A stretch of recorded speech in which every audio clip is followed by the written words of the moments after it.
Welcome to another episode of the Center Circle podcast. Top one podcast, all things football, as always, as usual. Applause, bro.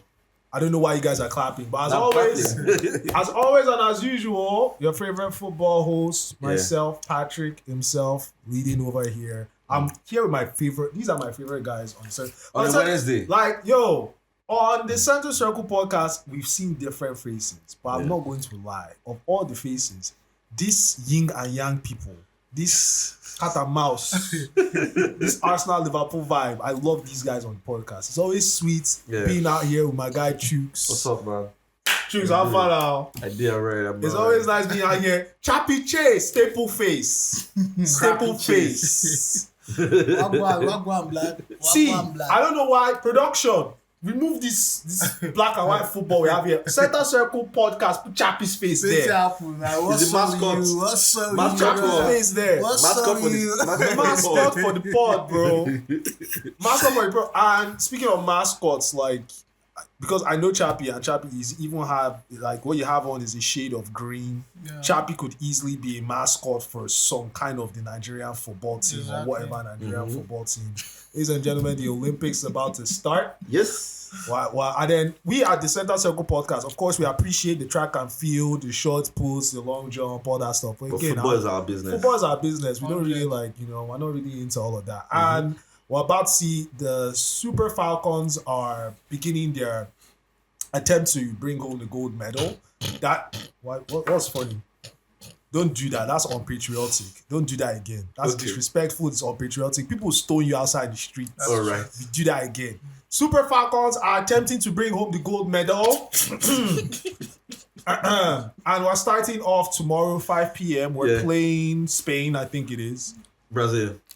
Yeah. Which is I mean, first of all, like, I'm going to just throw this out there. But we're playing in our group. We have Nigeria, we have Spain, we have Brazil, and we have Japan in our group. That's from a footballing sense, that's a spicy group. Yeah. That's a spicy group. Like, you have Samba in Brazil, and I think that if you remove the Samba from Brazil and South Americans, the next people who play football close to that way, that's us in Africa. Like, we are the ones that, what's your problem now, this man? Can't I laugh? Well, the ones that have that flair and flavor now, whatever this guy wants to say.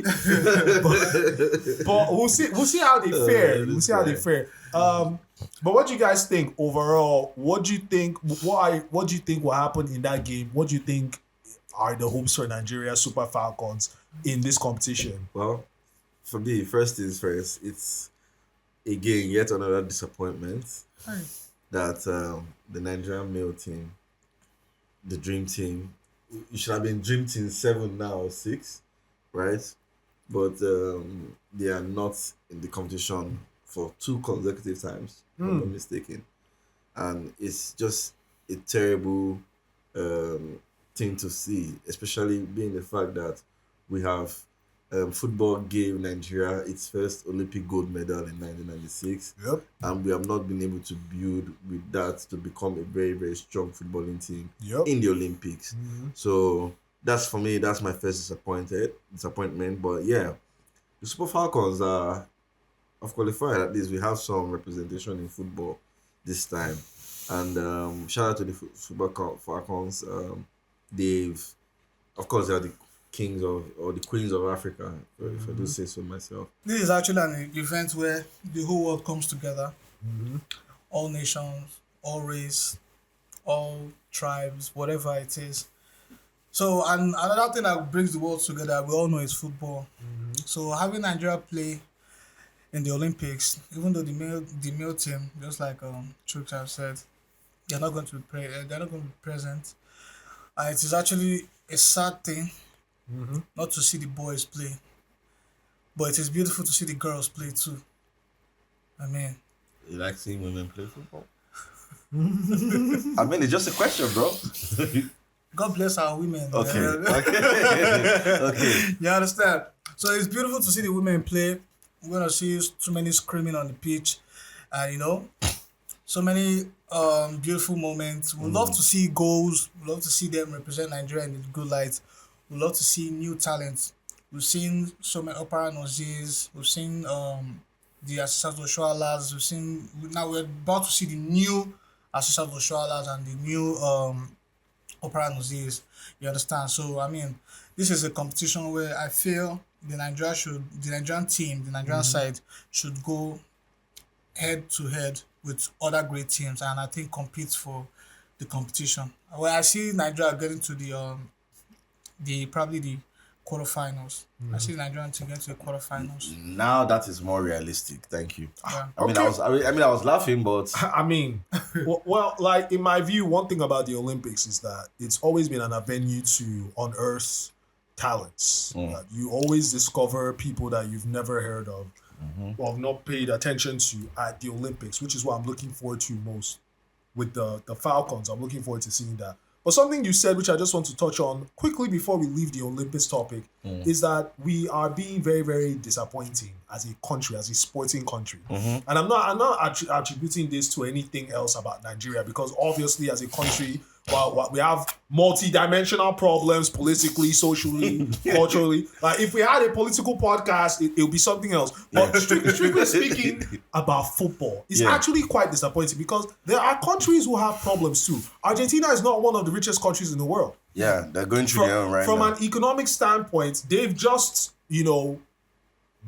tangibly come out of a recession. Yeah. Right? They've just tangibly come out And of reduce a their recession inflation. and reduce their inflation. We can get into the details of that, but the point I'm trying to make too is that Argentina is a nation with about a 70% youth unemployment rate. Yeah? But they still have very good football. Like, Argentina and you know them with football. You've known them with football since the years of Maradona. You've known them with football since Leo Messi. You have Lautaro Martinez and Kun Agüero, Crespo and Di Maria. Like, Batistuta. it's a football Caniggia. nation. Yeah. Nigeria has that foundation to be a football nation. We have names like JJ Okocha, Kanu Nwankwo, and so many names that Chappie and Chooks will probably even know more than me. How is it, that the Olympics is here and it is tolerable for us as a nation for us to not qualify twice? Bro. How is it that, we're having World Cup qualifiers? Okay, that was where I was going to, because We've not won one game. I was going to go there when I said, because remember I said two consecutive times now we have not qualified for the Olympics, right? So the generation of talents that are going to meet 8 years. This is a whole 8 years. Is almost going to happen again with the World Cup, where for two consecutive 8 years we may not qualify for the World Cup in Mexico, US and United States and Canada. So it speaks largely to how far or how terrible our football has gone. Yeah. I mean, And it just feels like, I'm sorry, I mean no disrespect, but this is Nigeria, this is not Malta. This is not Montenegro, this is not Trinidad and Tobago. We have football culture, we have football history here. People know people. We have legends like Ronaldinho talking about the fact that they learned some skills in football From our JJ very own JJ Okocha. So we're not to be played with. we've had the Kanu Nwankwo. Yes. We've had the Daniel Amokachi. Yes. We've had the Emmanuel Amunikes. So you have to, like, if you respect nothing else. I mean, we've had the Finidis too. I'm just saying. If you respect nothing else, just make sure and then look at the debacle that happened with the whole managerial situation. Where we sacked the manager, we hired a manager with little experience. Right now, we don't even have a manager. Right now, we don't for the have football. we don't have a It's national almost team. 2 months. Right? National team manager. It's almost 2 months, right? Yeah. Yeah, and it And there's shows. no manager for the Nigerian And it male shows. team. And it I think we're a shows. serious country. And they're not even talking about it. It's no conversation yet. So I think we're a serious country. It shows. England will not. England, I bet you in the next 2-3 weeks they'll announce it. They'll announce it. Definitely, they've drafted out replacements already. They're just these days, just like I said, this is actually the transfer. This is the summer transfer for managers, not even players. I've said this earlier on before the transfer season started, and it is already taking shape. You see more managers moving than players, but at the same time, I feel England, they're taking their time to look up. If we all are going to be very honest, we all know they will definitely talk to Jurgen Klopp, but that one is not available. And so I don't think Nigeria can ever be as serious as the English side. So I mean, the comparison, or should I say, the effort the Nigeria FA are putting into I want to ask you a question. This, Is it only your club that was contacted? they contact. That's the only popular person they must have contacted. That's the only popular person I know. I know that person they contact. You don't concern This guy. This like, don't lie. Anybody they contact. This guy. See. It's not a bad thing. You can invite Chappie to a high level conversation with CEOs and businessmen. And Chappie will bring in Liverpool. No, you bring FSG. Correlation. Come on, man. Because I mean, that's the only person I have actually seen links. Okay, with. no problem. We agree. But you know the thing. I've heard Klopp. I've heard Eddie Howe. Yeah. I've heard Eddie Howe. You heard Eddie Howe. I just remember that. I mean, okay, just remember. Okay, but I know you will definitely shout not leave Newcastle. You know, see what I'm saying? Will definitely not leave Newcastle. I've heard Eddie Howe. I've heard the guy who currently manages Spurs. I've heard Antetokounmpo. What's that name?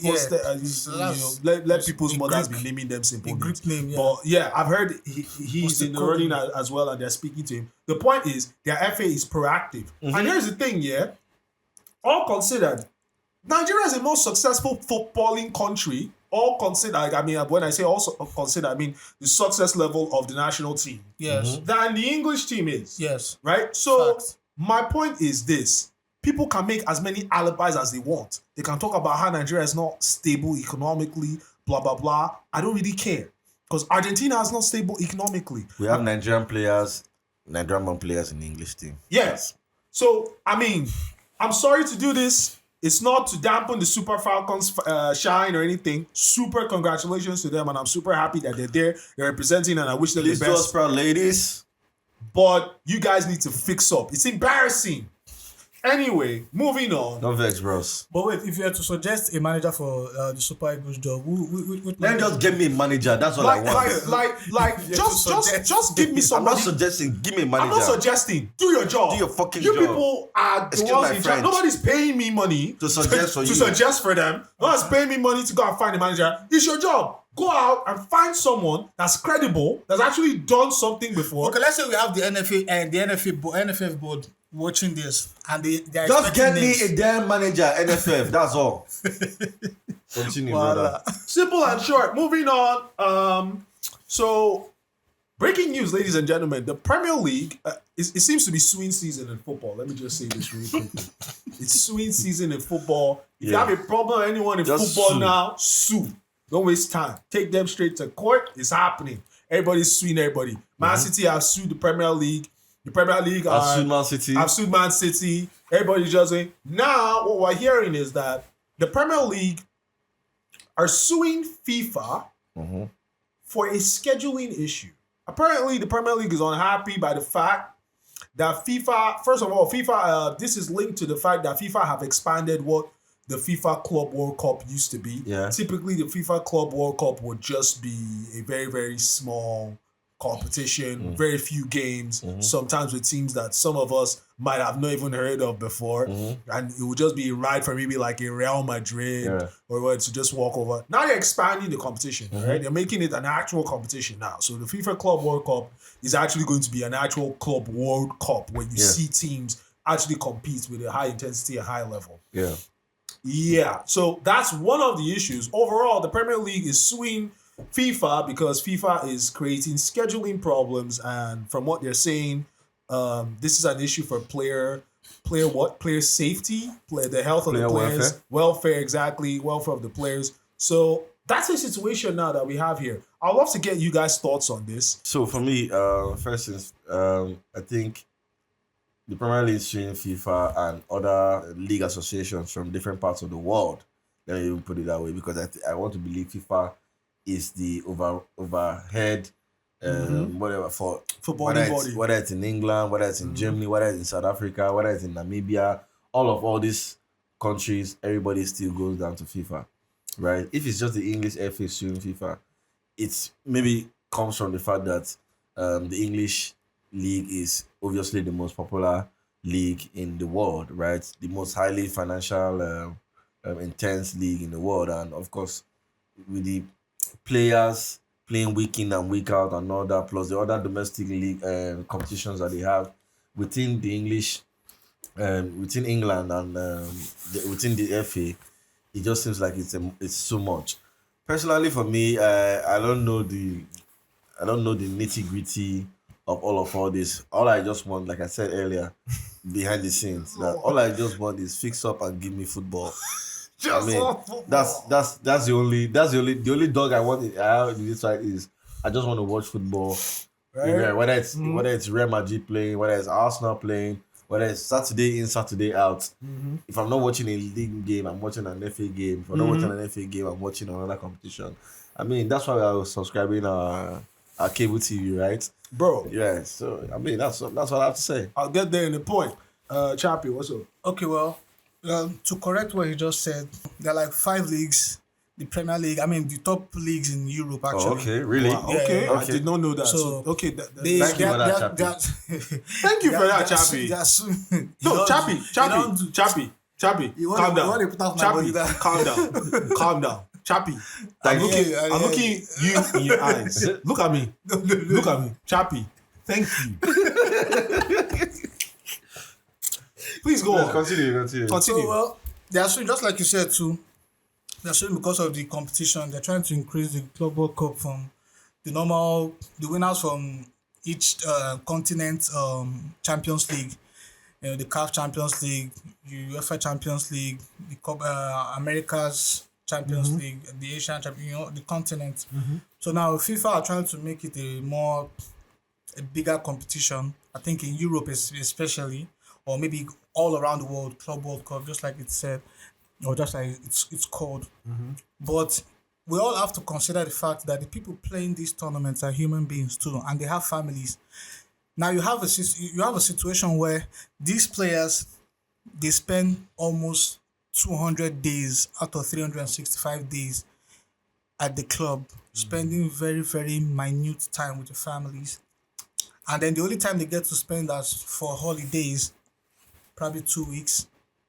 2 weeks holiday, 3 weeks holidays, and then they're back to football for preseason almost every year. It's like they have to recycle the whole thing every time. Yep. So, and now the FIFA are coming out to say, oh, we want to play a FIFA Club World Cup after the league season. It is just unfair. It's inhumane. You have to make sure. And these days we are having little kids under 18 footballers who are playing senior team like Yamal and the rest. So if you're going to start up a Club World Cup, you have to consider the players like Yamal, who's still in school. Is he going to play La Liga, play the Euros, and then he'll play these Champions League, Olympics, play Champions League, and then you ask him to play Club World Cup and still go to school at the age of 17, and still ask him to go to school. What's he going to school? What is that? What's the difference between that one and child trafficking? What's the difference? I'll tell you the difference. I'll tell you the difference real quick. I'll tell you the difference real quick. I'll tell you the difference. Okay. Because here's the thing, yeah. This guy was saying. Here's the thing, Chappie. Did you not sign a contract? Because I know you, and I know what generation you come from. I also know what generation Chooks comes from.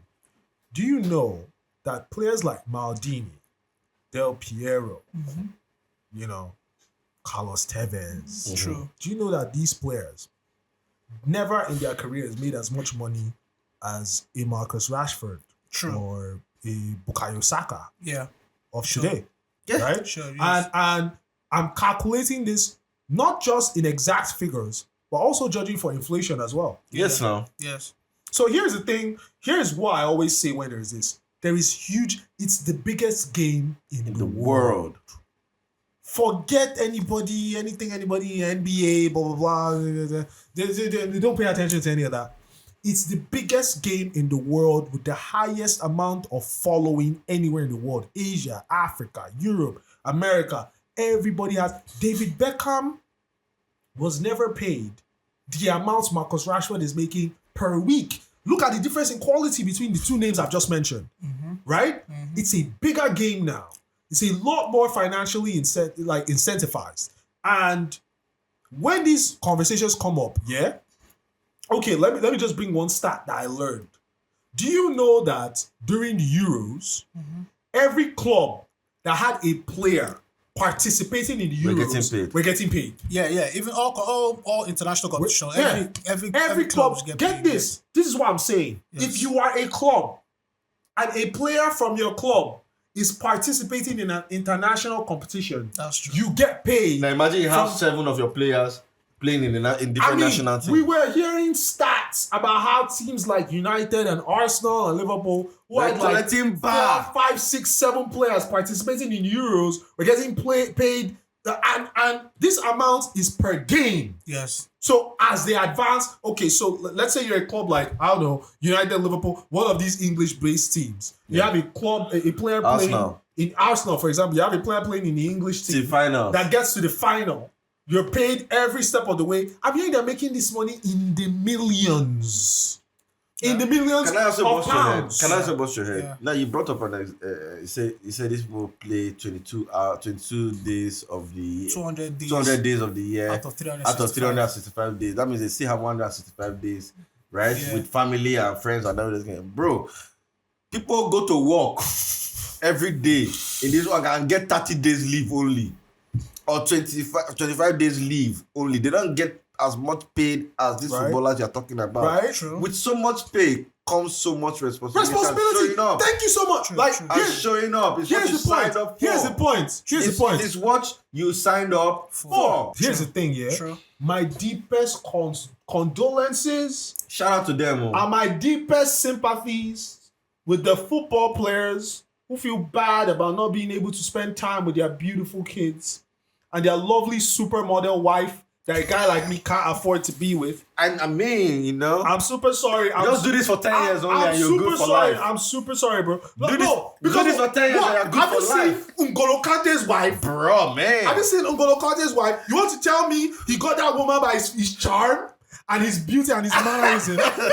Bro! And his... No, in the ball. I'm so sorry. In the ball. I'm so sorry, that you guys don't get the time that you wish you would have with your beautiful wife and kids. But it's 10 years, please. If you have a problem with it, walk to your club's offices. Tell them you want to make a public statement. Instagram and Twitter is freely available. Announce retirement and get out. Right up. But here's the thing: demand and supply. There are hundreds of millions of people who sit down every day waiting on a Saturday to watch your football. We're paying through our teeth to pay. I don't subscribe for DSTV to watch any of them. Okay, I'm an actor, so sometimes I enjoy watching movies. But I'm not subscribing to DSTV so I can watch some National Geographic channel. I'm not watching for NTV Base or Trace or none of that. I want pay for. I've not subscribed right now. Yeah, you know why? Season hasn't started. Yeah. When the season starts, I subscribe so I can watch me some football. And you're out there. Who is the footballer? Is it Saka or Bellingham? Put your face to your statements. But we want to see you guys play football in different competitions. We want Euros, we want Premier League, we want FA Cup, Community Shields, League Cup, and we also want the FIFA Cup. People leave their house by 4:30 a.m. in this Lagos and go to work. The World Cup. Come back and they get to work by 11 a.m. I'm sorry, the World Cup. Everybody's going through it. The World Cup is going to happen in the United States of America. Yeah. As in a whole ass different time zone to what we live here in Nigeria. And guess what? People will be up 4 a.m. in the morning to watch you guys play football, and they're not earning any money for it. So I get your grievances or whatever, but there's no other work you will do in this life that'll pay you 300 to 500 pounds a week. So earn your goddamn money. £1,000. Stop 300 pounds. 300,000 pounds. So please stop. Don't piss me off. Do you know why your 1 week wage can actually buy you a Ferrari? That's crazy money. What's your name? Chappie. You're an Igbo man. And those two are not calculate and go. You're an Igbo man. Every week. We're all Nigerians here. Choi. There is no Babalawo that will jazz you up $1,000 in a week. Every week.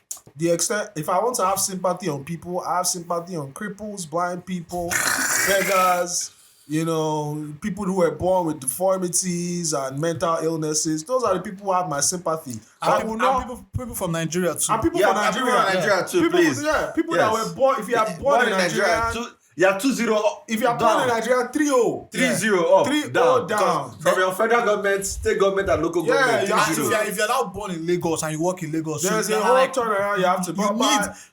You need sacrifice. Yo, look me in my eyes when I say this. There's not English. There's no statement you guys can create from the dictionary that will make me sit down here and start feeling sorry, sympathizing with someone who's making 300, 400 pounds a week. Don't play with me. You forget 300,000 pounds. I'm sorry. 300,000 pounds a week. Convert it to naira and then come and talk to me about how I should feel. Please, let's move forward. Don't do that. Don't angry me. We're counting down to the start of the Premier League. August is always a sweet month.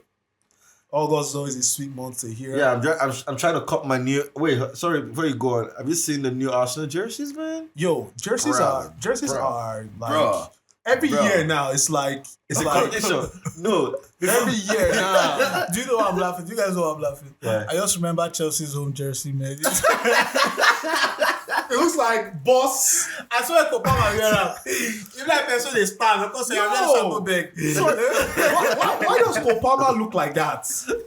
That is if that person wear jersey, tell us something go boss over the big. That guy, steezless footballer I've seen in my life. The guy just stand and he's just a lad. He's just a lad. He's not a glad lad. You know some players here, they fit that football lifestyle. You have guys like Paul Pogba, swag. You have guys like, what's the name of this guy in Barca? Jules Koundé, swag. Antoine Griezmann, swag. You know, players who, even Jude Bellingham, once check out his IG, you know, the guy who man you just signed, something Xerxes. Yeah, swag. This guy, Bellingham, not Bellingham, Bellerin. Yeah. You know, these are Depay, yeah. Memphis Depay. What's his name? Cole Palmer looks like someone who just is a lad. Like it just happened that you know how to play football. You don't so steezless. Even the jersey, even that it's got celebration. What's all of this? No, it is still. But we're talking about the jersey, the Chelsea new jerseys. It looks like the material that is for cheers on bus. Exactly. In UK, I swear. But yeah, Arsenal again. We're definitely going to win the best jersey. No jerseys. You guys have cool jerseys. But have you seen Real Madrid's third kit? That one is hard. That one is hard. But continue, please. Sorry for cutting you. Anyway, new season, August 11th, the Premier League season starts, and that basically just kickstarts everything else. The La Liga season and the rest. I think it's August 17th. 17th, Premier League? Yes. Yeah, August 17th. August 11th is what? The Community Shield? Yeah, Community Shield. Can't wait for that as well. Like, there's so much to look forward to. And this season has a lot of things to calm down and look forward to. I'm looking forward to seeing what happens when you add the spice of Kylian Mbappe to the already aromatic soup of what's his name? Vinicius Jr. and Jude Bellingham and, you know, Rodrigo and Valverde. And I only have to say one thing. I feel so sorry for the right backs from next season. I feel so sorry. I feel so sorry for Barcelona. If Madrid are going to attack from their left side, which is the right side of the opposition side, the right back will run.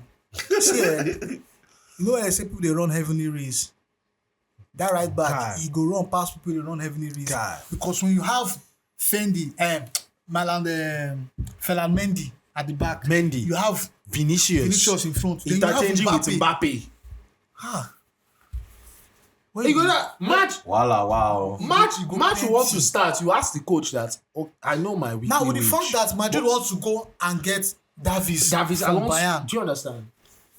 It's a problem. It good. Now United know what it is when they cannot qualify for Champions League. now I know why Man U no qualify for Champions League. It's a thing. No, it's a thing. They think why this club no really want to go Champions League? Why is them Manchester no? But bro, it's a thing. But on that note, like to round off like today's episode of the podcast, let's just touch on some transfer rumors or transfers that have taken place. All over Europe, because the biggest one thus far, obviously, as the most obvious, is Kylian to Real Madrid. That is, you know, Kylian Mbappe is a player who will improve anything. If you add Kylian Mbappe to an Aston Villa team, all of a sudden, They become contenders. You know, they're title contenders. Yes. So you put Kylian Mbappe in a team that won the La Liga, Champions League last year. Team that has won like what? How many? 3, 4 Champions Leagues in the last 6? Yes. Yeah. Right? 4 and 6. 4 and 6. I don't know. I want to see what's going to happen. But then overall, I think the most active Premier League side in the transfer window has been Manchester United. They've signed Xerxes from where did they even sign that guy? They signed him from, I think, Fiorentina. Anyway. But yes, from an Italian. That's Xerxes. My head, yes. And then they signed Xerxes. They've signed. Actually, it was a bit of a funny thing happening in transfer because apparently Real Madrid had told, what's his name? Euro. They had told Euro that they would sign him on a free, which is a Real Madrid thing that seems to be happening. Real Madrid basically just tell football players, you know what, run down your contract. When you're up, we're here and we'll sign you. They told Euro that they signed him on a free. Manchester United wound up paying, I think, 40-something million pounds and signed Euro. It's a thing. I mean, if you're signing a player that Real Madrid is interested in, you're probably getting yourself a good player. And I think honestly, I think Euro went to United so he can play his 4 seasons and then moved to Madrid. I mean, it must have been a negotiation tactic.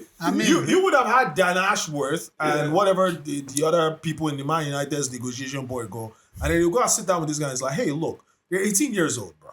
You're going to go sign Real Madrid. These people have, Rudiger, and they've got Alaba, and they've got these other winners and the rest. So you're going to be on the sidelines for quite a while. At least 4 years. You know, at least you're going to be on the sidelines for at least 4 years. And then there's no guarantee that by the time the 4 years are up, you are in prime position. I mean, you look at some Real Madrid, you look at Nacho, for example. Yeah. And Nacho's career probably tilted in that same angle because he's there waiting for his big break. And Real Madrid just keep signing players. He's there, and then there's Pepe, and then there's Ramos, and then all of a sudden there's Rafael Varane, and now there's Tony Rudiger, and then there's Alaba. You know, if you start out being the guy who's waiting for the spot, you might end up always being the guy who's waiting for the spot. Yeah. So it's necessary to be the guy at that moment in time, like from that period of time. But as we're saying, I feel United shouldn't have signed him because looking at it from a very, very logical point of view, Euro is 18 years old. Add 5 years to 18. That's like 24. 23, 24. He'll be ripe enough, mature enough to play for a Madrid side. He'll run down this 5-year contract. This is like a prophecy. He'll run down his, just like Mbappe did to PSG. Run it down the drain. So when United come for a new contract, you say, nah, I'm not interested. But the thing is, a lot can happen in 6 years. 6 years is a long amount of time. A lot can happen in 6 years. If you're getting a player that you believe in, if you're getting a player that's so statistically better than all your other defenders, and you're getting him for what? Yeah, from what I'm hearing, they signed him for about 40 million pounds with add-ons that could rise it to like 45 or 50 million pounds. You're getting a player that good, that differential between what you have and what you're getting. I think that from their perspective, it's a good deal. And then, okay, just go on. Let me explain the business part of this whole thing and why it is a huge gamble for United. Now, mind you, this guy's heart and soul is for Madrid. I told just like other teams came, even Liverpool came, even before United made their bid. But they understood the fact that, this guy wants Madrid. So Liverpool left. Because you don't need a player who his heart is for another team, and then you sign him, and then 2-3 years into your contract, he says he doesn't want to play anymore. You understand? I'm sorry. How would that work? Now let me explain. How would you be? When you get a player, let me explain. This is why I said this is the business part of it. When you get a player who is a potential at 18, you put him to your team and he plays great. Then the third year of his contract, your club is pressed to renew, to give him a longer contract, maybe another 5 years. If the player says, nah, I don't want, maybe he's communicating with the team he loves, you can't force him. You will be forced to sell him for cheap, or he will go for free because he's on his third year and he has 2 years left. So now, if he plays the fourth year, which is almost like free, and the FIFA law says 18 months before your contract runs up, you can speak to other teams for a new. So now you're pressed. Mind you, there was a time Madrid brought 120 million pounds for Kylian Mbappe. Yeah. That was his final year in this contract. And PSG said no, they were holding because they thought they could convince Mbappe to sign the new contract.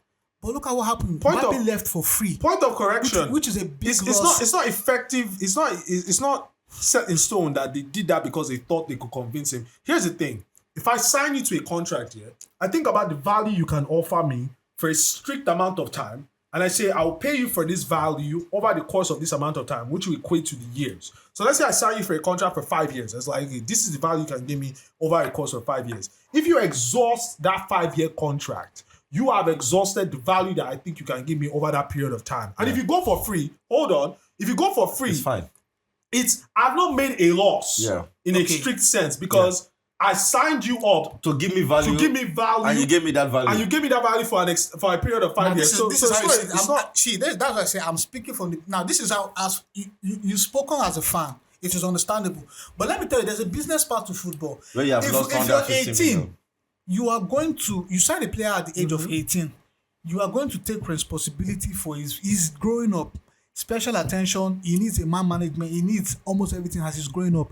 You spend extra time because you're nurturing that player, because you expect him to bring great exploits to your team. Now imagine he blooms at the age of 21. He becomes an all-important player at the age of 20, just like Saka, for example. Imagine when Saka was 21 years old or 22, where he's blooming on that right wing, and then Arsenal comes with a new contract and says, "No, he's not signing." How would Arsenal feel? Because that is the point where if he goes to another team, he gets bigger contracts.